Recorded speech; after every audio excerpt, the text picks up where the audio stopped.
आज आपण सगळे मंदिर प्रवेश करणार आहोत.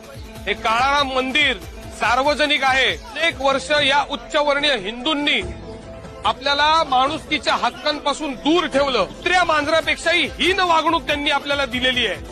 तुमची देवावर श्रद्धा असूनही तुम्ही अनेक वर्ष मंदिरामध्ये प्रवेश करू शकला नाही आहात. तुम्ही मोकळेपणाने कधीही देवाची पूजा करू शकलेला नाही आहात.